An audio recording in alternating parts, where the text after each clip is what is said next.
Welcome to the Dream Journal. From the studios of KSQD in Santa Cruz, the Dream Journal is a weekly show where we explore the power of nighttime dreams through conversations with dream experts and with listeners like you. In the house behind, the life you find is something understood. So there's love, those vital A dream can be meaningful even if you don't know what it means.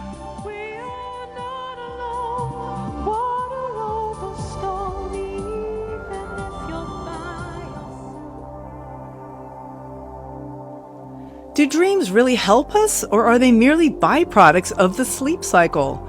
Meet Professor Bill Domhoff, who will be talking about dreams, sleep, and consciousness.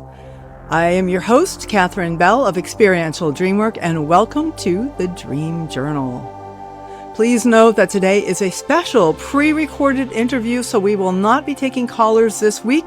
I hope you enjoy the show and you can save your dream for next week. All right. G. William Domhoff is a pioneering dream researcher who has studied dreaming since 1960.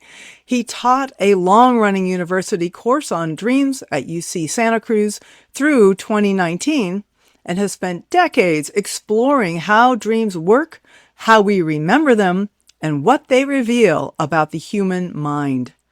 His latest book is called Dreams, Sleep, and Consciousness: Interweaving the Neurocognitive Theory of Dreaming with New Theories of Sleep and Consciousness. Bill, so glad to have you on the show. Hey, my pleasure. You're just down the road a piece. I even went to the University of Santa Cruz between 85 and 93, but I didn't step foot in the psychology department, so we never crossed paths. You were too serious. You're all that heavy science. I thought it was. I don't know. I did my best with it, but I was real happy to move on when it was time to move on. Yeah. So I'm really interested to talk to you, Bill. You've been on my list for quite a while to get on the show, so I'm delighted to have you here. But I finally got organized to ask you, partly because you are one of the invited speakers at the upcoming conference for the IASD in Ashland in June. And so I heard you speak for the first time in 2017 at, I think it was Anaheim IASD. And I was really struck by your theories of dreams and sleeping. And I would say that I think you'd agree with me to say that they fall outside of the norm of what a lot of people believe about dreaming. And, basically, do you want to, do you want to kind of summarize how you would say that? Yeah. Well, I'm glad you kind of mentioned that 2017 talk, because I think the title of it caught the spirit of what I'm about. And the title of that talk was seven unexpected findings about dreams that changed my thinking about dreams. So the idea is that for me, it's been a journey of exploration. Mm-hmm. I got into this because REM sleep had just become a major thing. It was just 7 or 8 years after that discovery, and it was going to be an exciting era, and it was fun. And I wasn't out to build a grand theory of the world. I was out to understand something new, to discover things. And so in the world of dreams, that was true in the 60s. Then we had a long kind of period where we were spinning our wheels, and then in the 90s, everything changed with neuroimaging. So that's my context, and here I am. Okay. Excellent. So I understand that one of your theses, or one of the things that you've discovered, one of those surprising thing or unexpected things about dreams, is that your research has shown that dreams are basically byproducts of sleep. They're mind wandering during sleep. Yeah. Is that a fair way to describe one of your conclusions? Yes, I think the big exciting discovery, which in the mid 1990s, neuroimaging studies were done of REM sleep. Mm-hmm. And the shock was, the big surprise, the fun was that our brain was not totally reactivated, which is what we thought. It was specific parts of the brain.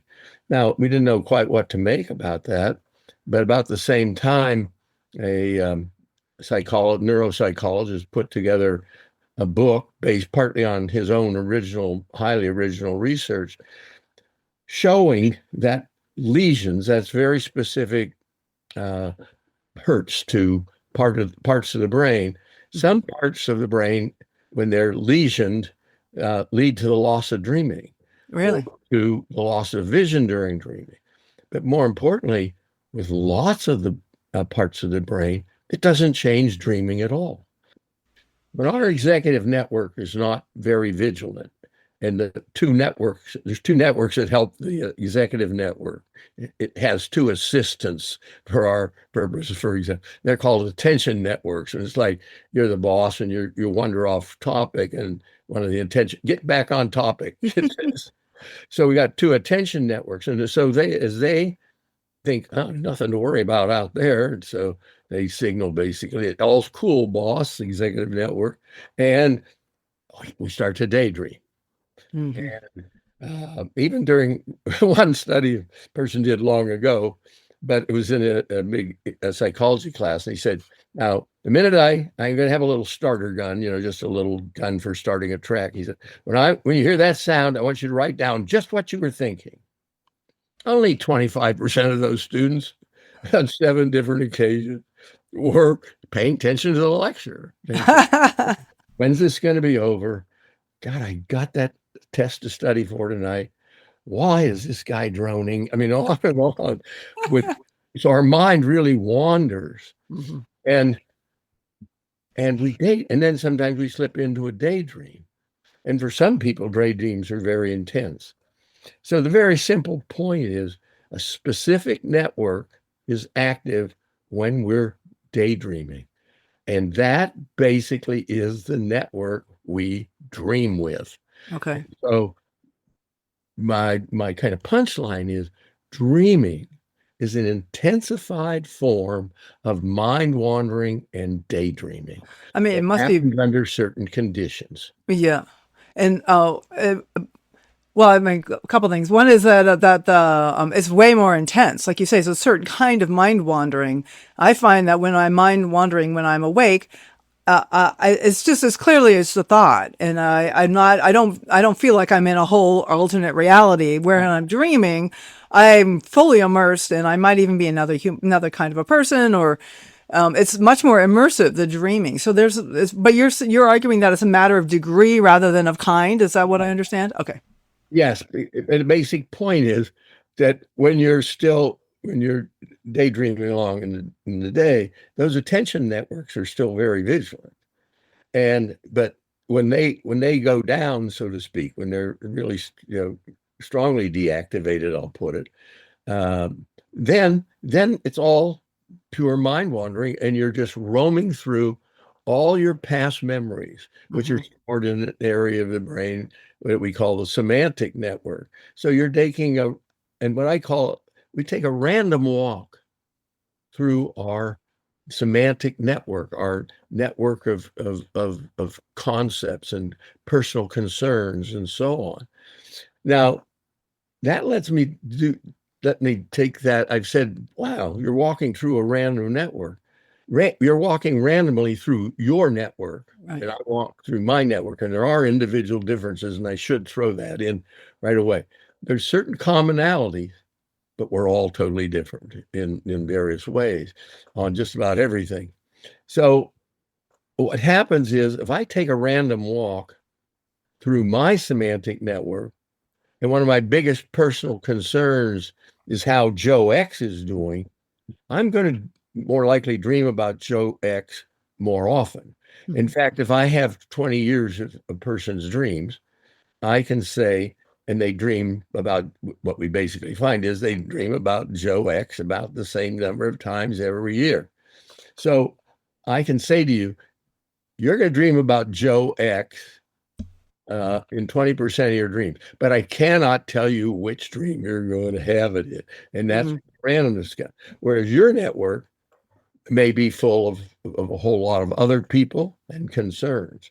Right. And even in one person, this person, Joe, might might leave my life or might die or and become more important for a while. Maybe we're having a fight for a while and then we're better. So do you find that the dreams respond to those waking life concerns? Yes, Okay. in a word, it takes a while to find that kind of thing, but we did have two or three great cases. And one of them I could mention that's kind of fun is that this very caring woman, very open-minded and very concerned about low-income people and so on. She's in her 60s. She's kept her dreams for 30, 40 years for various reasons. And she gives me access to them. She hasn't put them all online, but she's let me use them for research purposes. And what was how I got into studying her dreams was people had made claims about really wild COVID dreams, but I was getting dreams from people that had written down their dreams in 2019, Mm-hmm. and now I got their dreams for 2020, and they didn't really change that much. In other words, COVID did not get into dreams in heavy way for most people, not all, certainly. But anyway, this particular woman was really worried about this would spread and low income people would suffer. And she got into the idea of making masks before there were masks everywhere. Mm-hmm. So she got herself a new sewing machine and started to make masks. Hmm. Well, you just follow a curve of how she dreams more and more and more about making masks, about COVID, delivering the masks. She's giving it to low income self nonprofits, giving them masks. So this goes on for 3 or 4 or 5 months. And as you know, it started to dip in September or so of 2020. And she starts to have dream less about COVID and about these masks. And then in her daytime diary on October 30th, she said, it's maybe time to hit the pause button on masks. Everybody has a mask. And so now it really goes down. So I waited a couple, and I did a book in which I included that information. And then on this current book, I wrote to her again. And I said, can I have your dreams for the next 3 years? The COVID dreams, the mask dreams have totally disappeared, just like you said. I mean, that's out of her life. And we have it with another woman who kept her dreams for 30, 40 years. And she's online, incidentally, in my dream bank. Her name's Barb Sanders. That's her pseudonym. Everybody's name is a pseudonym. We don't, and we change the city they're from, the town they're from. We put my hometown. We give your sister a new name, but the dreams are the same. But now Nancy is Betty, and so at any rate, in her late 40s, she developed a really strong infatuation on a guy that was younger. And anyway, for her to make this make more sense, when we'd studied her dreams quantitatively, which we can get into later, then I went up and interviewed her up where she lived. But I said, I also want to interview your best friends. And so I get her take on how she feels about, say, her mother. And then I'd ask them, what's her relationship with her mother like? So that I could check up on her. If my data suggested she had a very conflicted relationship with her mother, and then I go see her and she said, oh, my mother and I get along so well. That's not true. And then I ask her girlfriends and they say, they fight all the time, Sometimes we don't always want to cop to it or. Well, so that's an example, Bill. I'm going to interrupt you because that's exciting because it shows that the dream has a more accurate view of the dreamer than their conscious mind. Yeah, I do think that dreams reveal our basic conceptions and concerns. If I had 200 dreams from somebody, I can go and I would say, okay, your biggest concern is your older sister. You worry about her a lot. You're often critical. And then you would likely say yes. And I'd say, you dream very little about your younger sister, which was the case of Barb Sanders. And you don't worry about her, you don't think about her that much. And then she said, was very interesting on that. She said, yeah, that's true. She said, she's 6 years younger. She wasn't really part of it. But she said, we chat on the phone. We get along well. Mm-hmm. Mm-hmm. So, but her dream revealed what was that this was sister was not a major concern. Ah, That's what we dream about, either positive concerns mhm. or negative concerns. Well, that seems useful. I mean, that's even if the dreams are not like actively changing our waking life concerns, that they're reflecting back our waking life concerns in a way that the conscious mind doesn't even recognize. That seems like that's valuable. Yeah, it does. But it's not about what you did today. It's Mm. about what's on your mind when you say, "Oh my God, why did I fail that exam in Uh, 1942?" Or you know, why Careful, Bill. why You're dating yourself. that boss and I got fired. I mean, Yeah. that's still we talk about hang up. I mean, hang Mhm. ups are in dreams. And they're Yes. and the thing about the dream is it's in an enactment.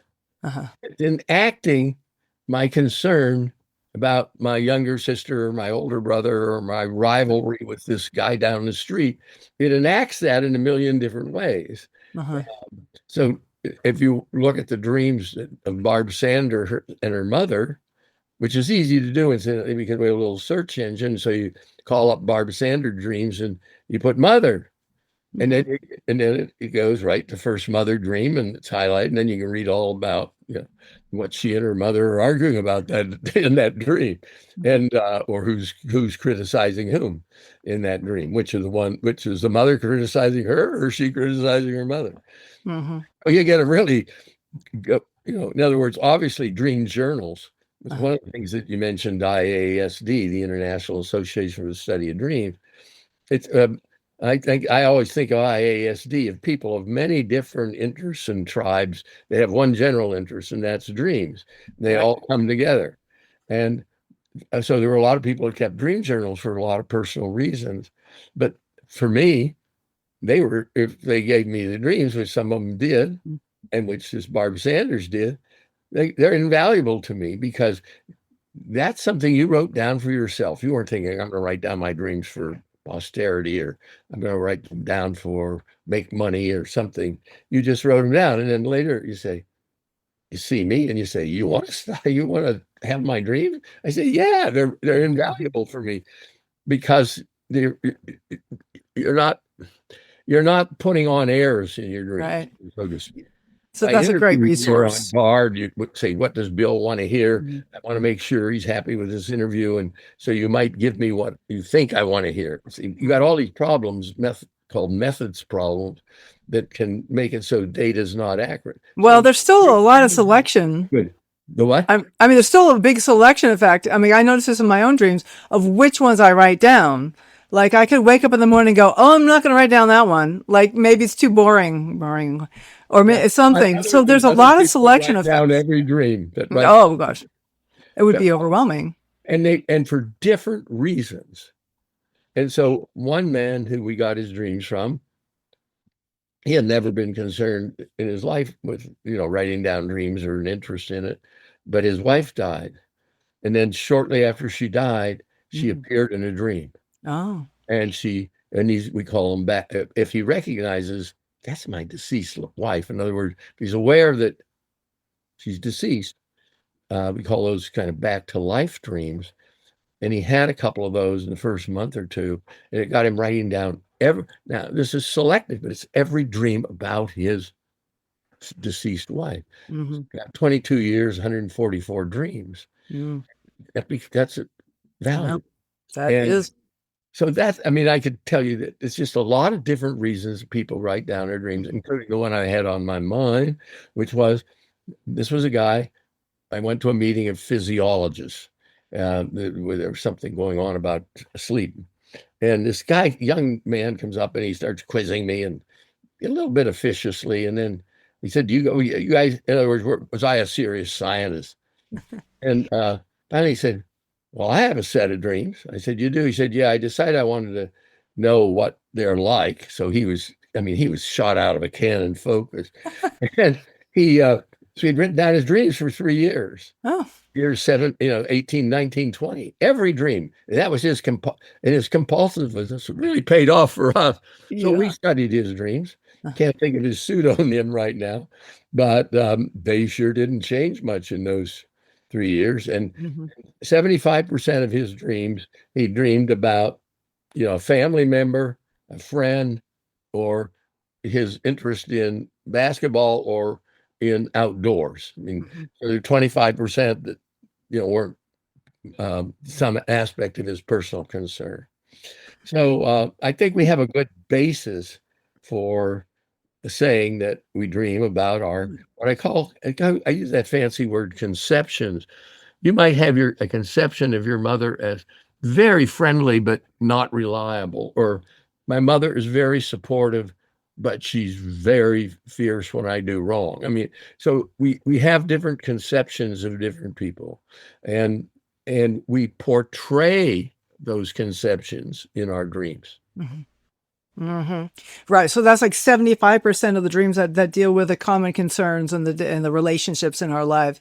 But there's another thing that I understand that you propose something called adventure dreams. I wonder if you could talk a little bit about adventure dreams. Yes, I think that uh, anywhere from 15 to 30% of dreams are based on sort of cultural conceptions and concerns, things we know about that don't tie to our own everyday lives. Here, I just back up a tiny second and say the first thing we studied is you should study what you got to purchase on. It's like if you're trying to climb a mountain, you don't go where you want to go. You go where there's some rocks that'll let you go that far. So we did a lot about the personal concern stuff that we've spent a lot of time on here. But there were still other dreams, and people would say, "How many of them are there?" They were skeptical. They'd say, "Well, what percentage and all?" And so I had to get into figuring out. And I thought, I think it's 70 to 75. But anyway, then we got the chance to study some dream series that had some stuff in it that surprises. So I'm back to Barb Sanders, although we have 15, 20 others, but nothing as good as hers, and nothing where I could interview the person in as much depth and her friend. At any rate, she had a whole lot of dreams in which she was riding on a horse very proficiently. She often had a gun, and it was like cowboys and Indians, except it wasn't Native Americans. And but one dream, for example, she's riding, she catches up with this woman. The woman has a gun. She takes the woman's gun and shoots her. Mm. And that was a set of dreams. And another set of dreams was really focused very much strictly on horses. In other words, they weren't guns. Now, there were some dreams that had both guns and horses. So I figured, so I asked my question. I said, so you're very interested in horses, and you're quite a good rider. And she looked at me and said, no, no. She said, Mm. I'm Max. And I remember where she said, Max. 6 or 7 times I've been on a horse. Somebody was leading it. They're scary. They bite. I don't like them. Mm. And so Interesting. I had to know why I was totally, so that, I mean, when you're wrong, it's useful. I mean, Yeah. because it forces you to rethink, to learn new things. Yeah. So the same way, then I said, well, you're really good with guns. You shoot guns. And like, no. She said, once I went to the shooting range to kind of, the person she was married to at the time, I went to, just kind of go along, mollify and, try to develop an interest. No, she said, I've never, touched a gun. Yet here she is in her dreams shooting people. In multiple dreams, like a whole series of dreams. Yeah. And they were, they were scattered throughout, but Sure. I have 4,200 dreams from her. Right. But the point is, when you look at those dreams, what you find is there's usually no known characters, and it's not a known scene. Huh. Like you dream most often in familiar settings, in our house, or I was at my workplace, or I was up at school, or I was walking down Main Street. So we have most of our dreams have at least one familiar setting, or at least one familiar character, and so on. So we take an extreme and say, let's look at all dreams that have no familiar characters, no familiar setting. And you look at those dreams and you compare them with dreams in which there are familiar people. Let's just take the people part. I'm complicating. Sure. Most recent thing we did, and that I put in the Dream, Sleep, and Consciousness book, was to compare our big database. We got all the dreams that had only familiar characters, and we got all the dreams that had only unfamiliar characters. Okay. How are they differ? Well, the dreams with unfamiliar characters are much more dangerous. There's much more misfortune happens. A misfortune in dreams is, say, a tree falls on you. You can't get the key to work. The car engine won't start. Those, just they happen out of the blue. Yeah. And is when somebody says, I don't like you, they hit you, or they break the window in your car, or take a shot at you, then, that's an aggression. So there's far more aggression, far more misfortune. Mhm. And we're far more often the victims of an aggression. In other words, an aggression in dreams, I can go over and say, get out of this house. But I could also have a dream where you say, Domhoff, leave. That's I've been aggressed on, Mm-hmm. as opposed to me aggressing. So I'm far more likely to be a victim as opposed to an initiator of aggression, far more likely to be have an misfortune happen to me, and other things. But that makes the point. So what do you make of these different kind of dreams? That's almost a third of people's dreams, certainly a quarter. What do you make of these kind of dreams? You could call them adventure dreams, and Yeah, well, what I make of them is that we all have the conceptions. We've all maybe seen a movie. We've all seen people shoot guns. Of course, a lot of my participants grew up they grew up on Saturday movies that were cowboys and Indians.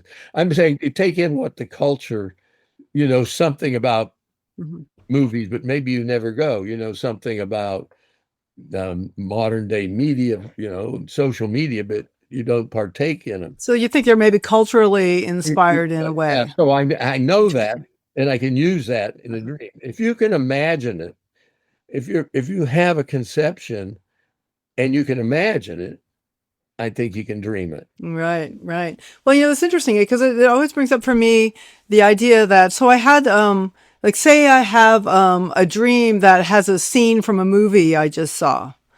Like, okay, so maybe the movie stimulated the dream, but why that one particular scene? Because it's not always obvious, like emotionally or in what way, why that is. And so it's interesting, like the woman chose her psyche or her, whatever, her dream maker or whatever you want to say, her neural networks, chose a horse and guns. Like you say, maybe she grew up watching a lot of that, but she probably watched gangster movies too, and train movies. And why isn't she talking about trains, or why not race cars? Like, but for her, it was horses. Yeah, It's interesting. I think that. I think that you've summarized it correctly, but I think one implication in what you said, they have this particular dream. I don't think I can, in what all I've said today, I'm not implied I can interpret one particular dream. For me to interpret a particular dream, I need the other dreams. Well, yeah, I need to know. Mm-hmm. I need to know what is typical. Now, let me jump in here in a way that might also be of interest to your listeners. Just to let you know, we're going to go to a break in just a minute or two. So I want to hear what you have to say, but just to let you know that we need to take a break. But we talk lots more about it after the break. So why don't we just introduce the topic, and then we can get into it more after the break. Let me introduce the topic. Yeah. It's in dreams. What dreams? The topic will be the appearance of friends in dreams and the interaction of friendliness in dreams. That will be the topic. Okay. And it's diagnostic. Really? Friendliness in dreams. Oh, I can't wait. Oh, this sounds very fascinating. Yeah. Okay. Well, thank you. This is G. William Domhoff, otherwise known as Bill Domhoff, and we are talking about his new book, which is called Dreams, Sleep, and Consciousness, which is the result of a considerable amount of research And it has a lot to do with consciousness and the brain, and how the brain supports consciousness and dreaming and sleep. So if you enjoy this podcast, consider checking out our full-length videos of the conversation. You can find them on Spotify and also on my YouTube page at Experiential Dreamwork. After this short break, we are going to go into the topic of friendliness. And I also want to get into the idea of what dreaming has to say about consciousness and self-awareness. And there's some very interesting topics. And if we have time, I'd like to talk a little bit about sleep onset, and awakening from sleep. So we will be right back.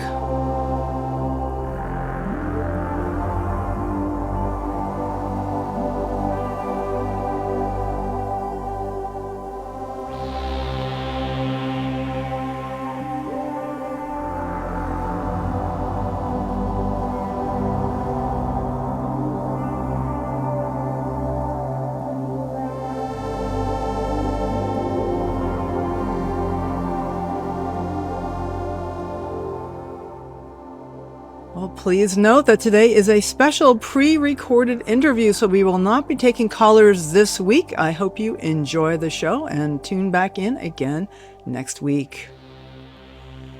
You are listening to the Dream Journal, and I am Katherine Bell of Experiential Dreamwork.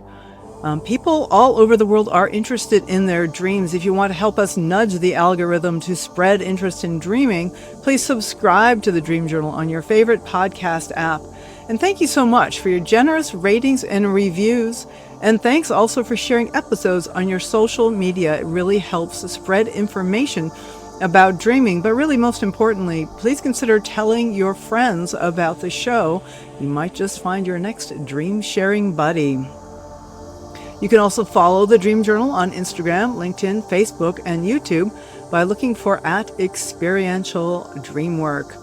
Today's guest is Bill Domhoff, a professor at UC Santa Cruz Emeritus, and we are talking about research into his amazing database of dreams. Can you tell us again the name of that database in case people want to check into that, Bill? Dreambank.net. Dreambank.net. Or academic site called dreamresearch.net, which has links to a lot of different papers and to talks I've given over the years. Wonderful. Okay, I'll put some links in the show notes. So we are going to start off by talking about friends and friendliness in dreams. What have you discovered from your research into this huge data set? First of all, it's important to say, excuse me, the break gave me a chance to have a sip of tea, and so we'll see how I do. The first thing to say when I'm going to talk about friends and dreams and that they're diagnostic, they're very revealing, is that we have this large database that we've collected from students in the past. I can't get into details just for time purposes, but I know what typical people dream about. The percentage of men in their dreams, the percentage of friendliness, the percentage of this, the percentage of that. And that we call a baseline. And then I can compare that with others. And we can do that for a wide variety of things in dreams because we classify everything that appears in a dream. And you've gotten that hint from me talking about friends and so on. At any rate, we know friends appear a certain amount of time in dreams. And then very early in the mid-1960s, we had an opportunity to get hold of dreams that a psychiatrist collected at a mental hospital, which were then very large, and he had a wide variety of patients. And so my teacher and mentor that I was working with, he then studied those dreams, not me, he. And what was striking was that those dreams didn't differ as much from other people's dreams as you might think, in terms of sort of craziness or bizarreness or anything like that. What was striking is there were no friends. Oh, wow. There were people we call strangers, that is, unknown people are coming down the street. There's a guy there, there's a guy there, or our family. And so this was in a set of psychiatric dreams. Then we had the opportunity to study the dreams of a man who had written down dreams for thousands of dreams while he was in um, a psychiatric mental hospital because he was a child molester. Mm. And for his own reasons, on the back of pieces of paper, laundry lists, everything, he started writing down his dreams. And then when he was interviewed by a clinical psychologist, they asked him what he was doing. He said he's writing down his dreams. Eventually, we ended up with those dreams. The striking thing in his dreams is, again, a lack of friends. Wow. Only he dreams mostly about his mother and his sister. And there's friendly interactions in his dreams because he has friendly interactions with his mother and his sister, but he never interacts with friends. Now, a quick example here came out of one of my students' work because they were allowed to do, they had to do a project on something of interest to them. They could study their own dreams. And this was a young woman who had written down her dreams a year or so before and then been in therapy, but now she was on a new upper drug, a Prozac, I think it was. And so she was able to do her brilliant idea was before and after Prozac. And the amount of friends in her dreams, the amount of friendliness went up. And so we became to think that if I'm reading through a dream series and I've read about 10 or 15 of the dreams, and I said, I haven't seen one person called a friend, and I've got them all on, on a digitized so I can search a friend. And wow, I don't see any sign of friendliness, friendship, whatever. That immediately is a warning sign to me Wow. because of the work that we have done. And if you think about it from any theoretical perspective, we are creatures that grow up in a family. We're very close to that family. And one of the things is, are they going to make friends in kindergarten? Oh, my kid's got a little friend. Can they make friends? Mm-hmm. Some people very early, they never can take the step outside of their family of origin. It's just a difficulty for them, or people don't like them, and it's a spiral from there. So that lack of friendliness in dreams, I think, is the most diagnostic. Interesting. Now, these are people that they know in waking life, or a friend in a dream is somebody that they know from waking life that would show up. And they define them. My friend, people say my best friend Nancy, or my Mhm. friend, or my boyfriend, or Yeah. kinds of words, and we make a distinction. Like if they dream about their teacher, that's a known person. Right.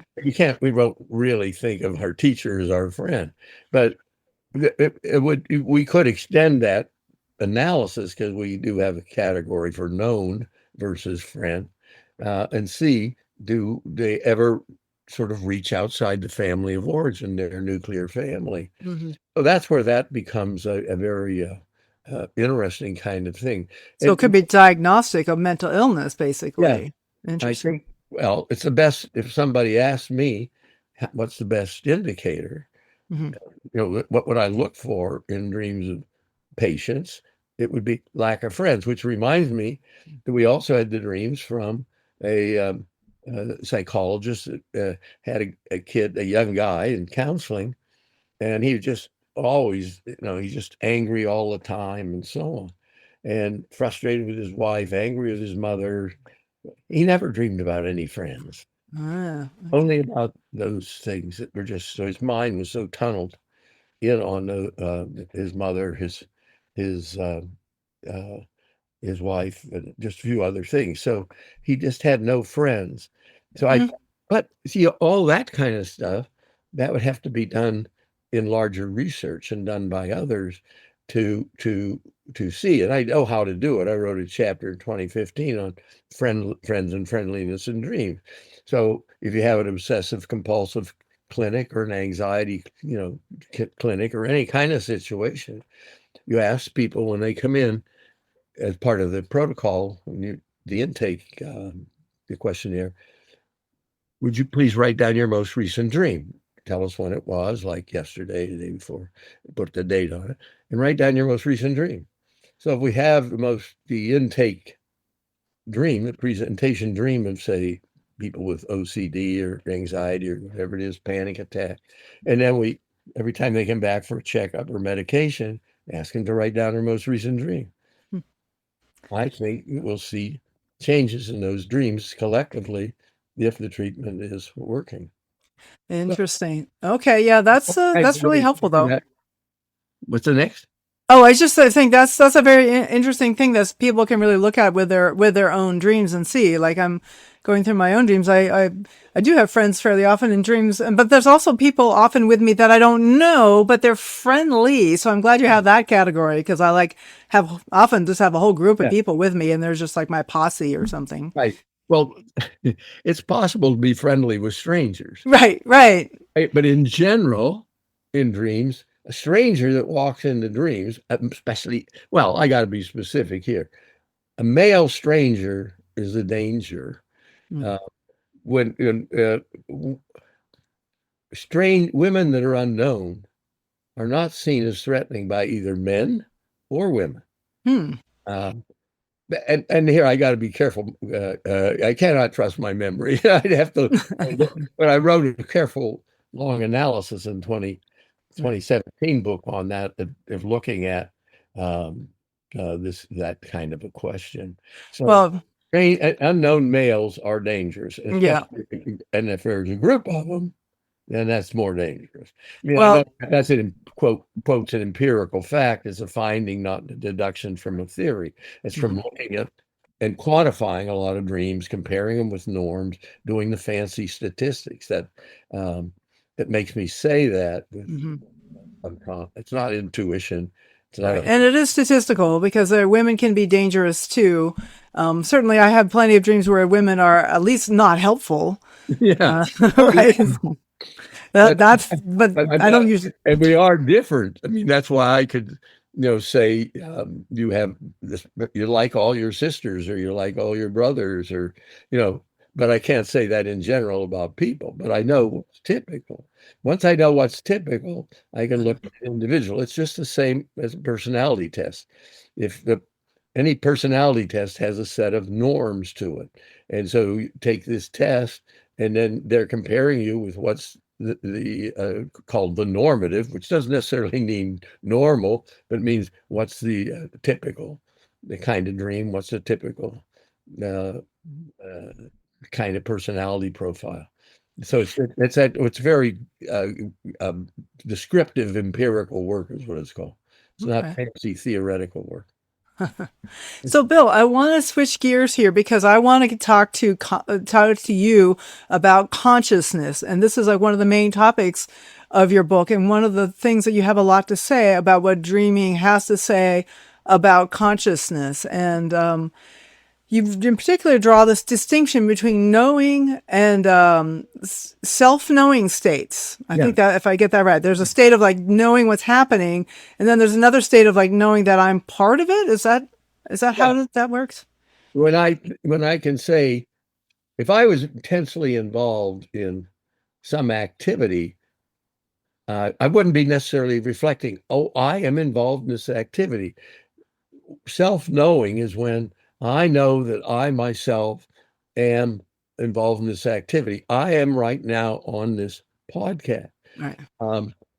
In dreaming, we don't usually have that ability to self-reflect. That's a capability that comes from the networks in our brain that are relatively deactivated during sleep.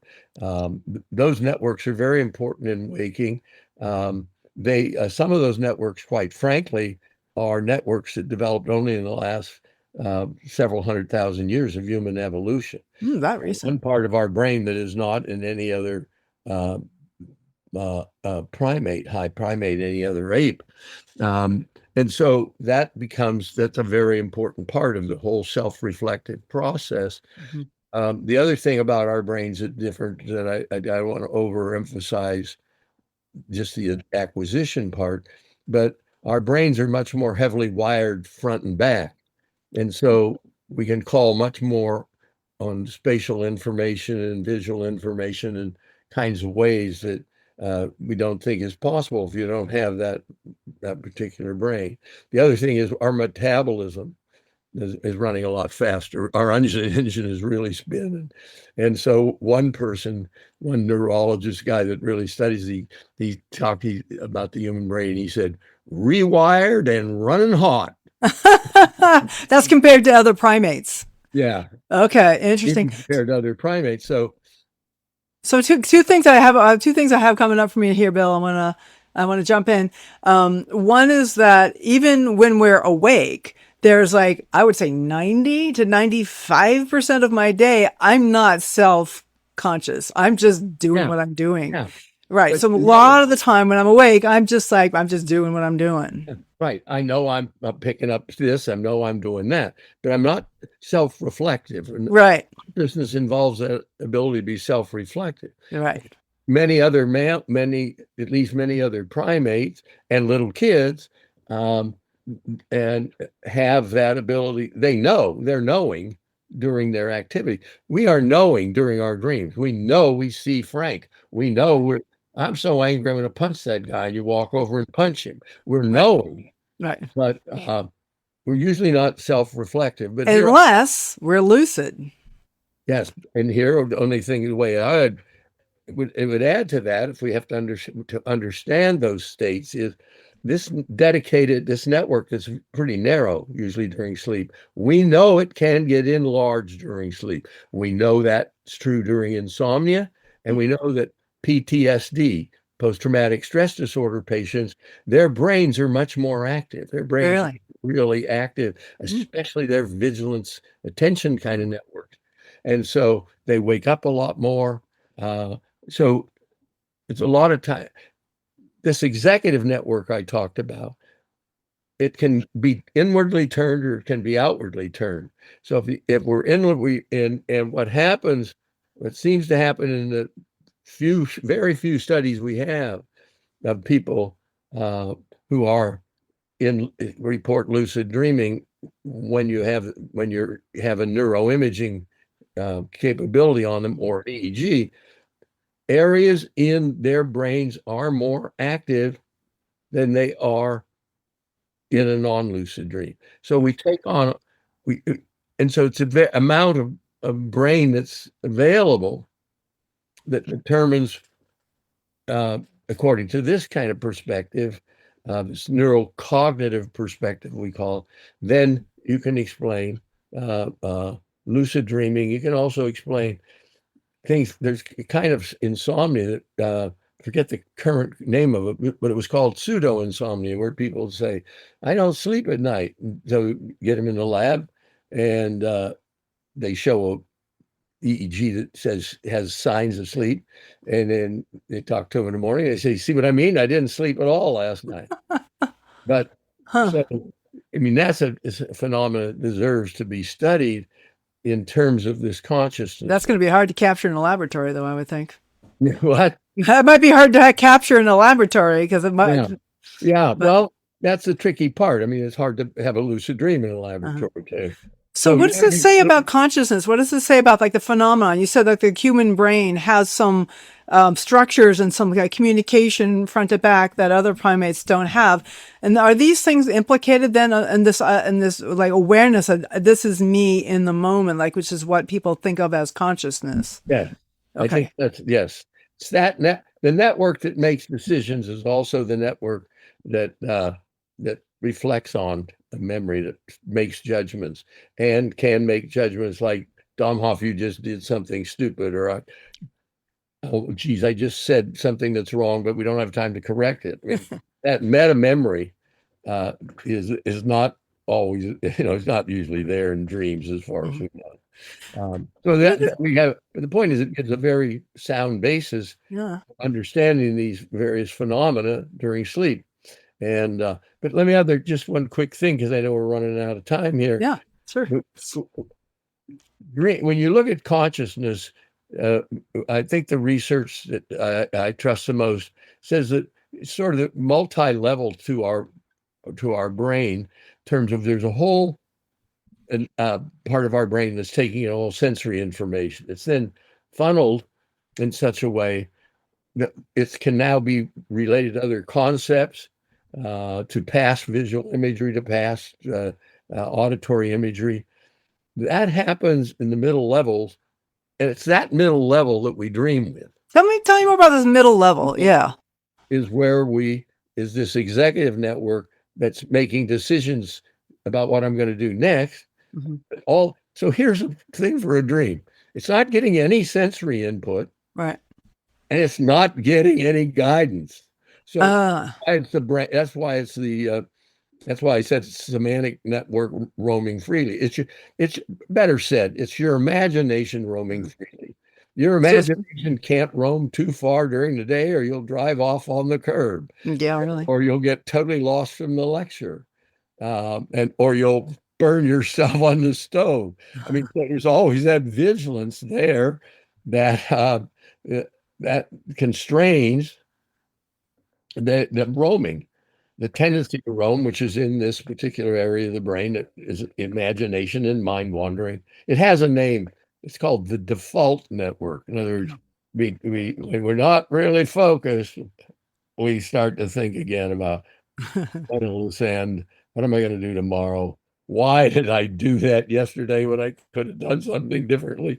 That's what we do when we're not right on target. And that's much more in this intermediate network, which is what houses imagination, memory, concepts, and so on. And this part stays active while we're sleeping. This is one of the things I'm fascinated by, that the executive function goes offline when we're sleeping, and the sensory input also goes offline, the sight and the hearing for the most part. And so but the imagination network continues. It's the default mode network that you're talking about, continues to be active. Is that what I'm understanding? Yes, but that's a really good, glad you said that, because we speed along here. It only is active at certain times. In other words, at a certain point, neuroimaging studies show this. As we fall asleep, the executive network falls asleep first. And careful studies of falling asleep where they ask, what's going through your mind? Yeah. Tell me your thought. At a certain point, we dream during the sleep onset process, which is very important, quotes, academically, because it shows dreaming is not just during sleep. It is when we no longer have the executive network in action. Then we fall asleep. That's tricky then, because we're really now off. But there's still this, we're really hard to awaken at that point. But what happens is that this core area, it's the core area of the default network that we dream with, as we slip this, add levels of complexity, that core area that we dream with, at that point, at a certain point, that network breaks apart. In other words, the frontal and posterior areas, the back and the front of the network, break apart. And you do not dream, I claim, during a lot of your sleep. We're trying to cram so much into this hour. I really appreciate so much your showing up here on the show. Bill's book, Bill Domhoff, Domhoff, is called Dreams, Sleep, and Consciousness, Interweaving the Neurocognitive Theory of Dreaming with New Theories of Sleep and Consciousness. And I wonder if you have any just last minute encouragements. What do we take from what you're saying? How do we, what do you want to say? The final words to the listeners. What do you got? I think we know why we dream. I think we know why we sleep. And I think we know why we have consciousness. And I think we owe it to the new neuroimaging research. And we owe it to the new research on human evolution. And I think that this is all stuff that really takes off from 1995, 96, and especially in the early 2000s. And now there are thousands of people studying this kind of thing, mostly during waking, and trying to deal with the toughest things we have, autism, Alzheimer's, all those kinds of things. So dreaming is one small part of it. It's secondary in terms of these things that matter in terms of human health and safety. Thanks. Thank you so much, Bill. So thank you. And to my listeners, thank you all for listening. The Dream Journal is produced at the studios of KSQD in Santa Cruz. We are live every Saturday at 10 a.m. Pacific. The podcast is released on the Monday after the show. It spreads interest in dreaming when you subscribe, rate, and review. I am Katherine Bell. Find out about my dream coaching practice at experientialdreamwork.com. Email me at katherine@ksqd.org. Follow Experiential Dreamwork and hashtag The Dream Journal on Facebook, Instagram, and LinkedIn to keep up with the shows. I'd like to thank Rick Kleffel, engineer and music creator. Audio editing by Suki Wessling. Phones by Eric Nelson, and the intro and outro pieces are both by Mood Science. Tomorrow morning when you wake up, take a minute to write down your dream and bring it to the next Dream Journal.